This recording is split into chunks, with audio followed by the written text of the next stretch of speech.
Color is all around us. It makes the world a beautiful place to behold. Color is the product of different wavelengths of light being absorbed and reflected by materials. We perceive the reflected light as color. We are also surrounded by sounds everywhere.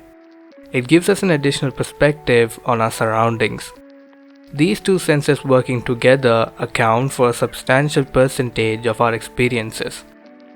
Although sound and light might seem to be two different things at first, they have more in common than you think. For one, both are the results of oscillations and can be both described as waves. Now, any curious person like myself may ask, well, if sound and light are both waves, why do we only hear sound and not light? Well, it's a little complicated, but I will try to explain it further down the video. The main objective for today though is to transform light into audible sound frequencies. To put it simply, hear color.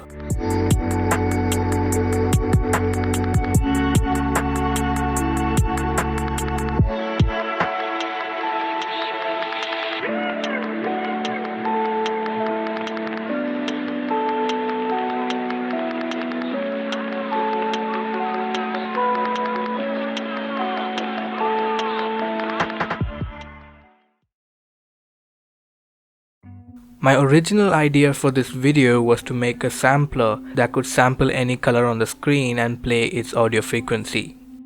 However, it turns out that translating RGB values into a single wavelength is rather difficult. The reason for this is that to form a single wavelength, we will need to mix three separate values.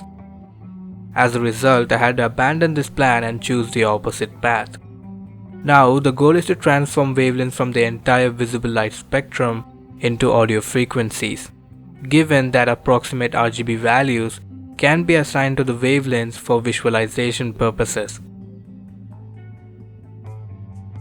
The first thing I did was figure out how to convert the different wavelengths into frequency components.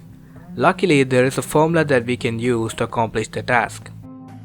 We simply need to determine the speed of light and the wavelength at this point. Despite the fact that we have the frequency of light, it is far too high for anyone to actually hear. The audible frequency range for humans is somewhere between 20 to 23,000 Hz. So the next step is to convert the frequency range of light into a frequency range that is actually audible.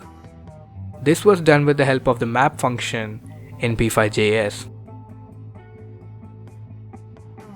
I believe that now is a good moment to point out that although we are trying to hear light, it doesn't mean that light itself produces sound. To clarify, sound is the result of atoms colliding because of a pressure wave. On the other hand, light waves can travel through atoms and excite electrons. The wavelength of light and the material it interacts with will determine whether the material absorbs the light and heats up, or lets it pass through and does nothing. As a result, any sound created by light will be indirect due to its interaction with matter. So we are not actually hearing light, but rather assigning certain frequencies based on a true wavelength value. Depending on the range we are working with, the frequencies may differ. The next step is self-evident, and that is to play the mapped frequency. Because we can use the oscillator function in P5.js, this is rather simple. All that's left to do now is to set the frequency, choose the wave type, and press play.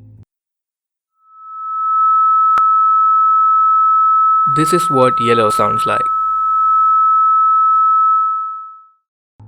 Now that we have completed the foundation, we can move on to adding more functionality to our sketch.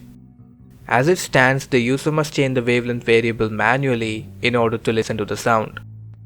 Let's fix that by adding a slider and setting the minimum and maximum values to the visible light spectrum.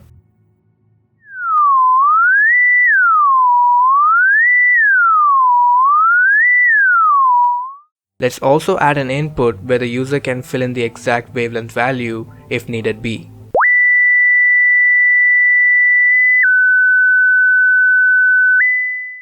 I also added a couple of text functions to show the different values we are working with.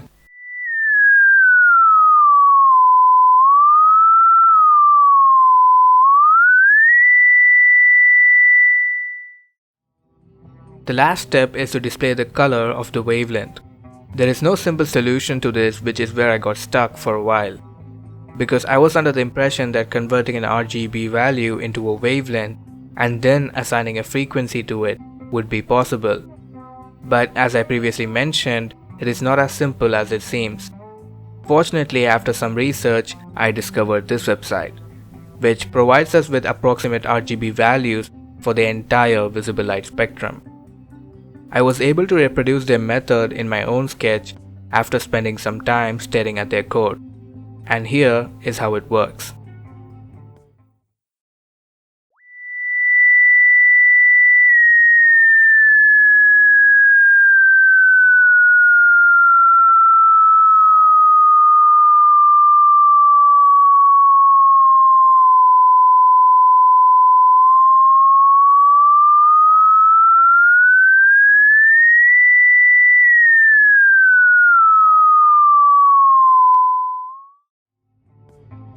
Thank you for watching. If you enjoyed this video and want to see more like this, leave a like and consider subscribing.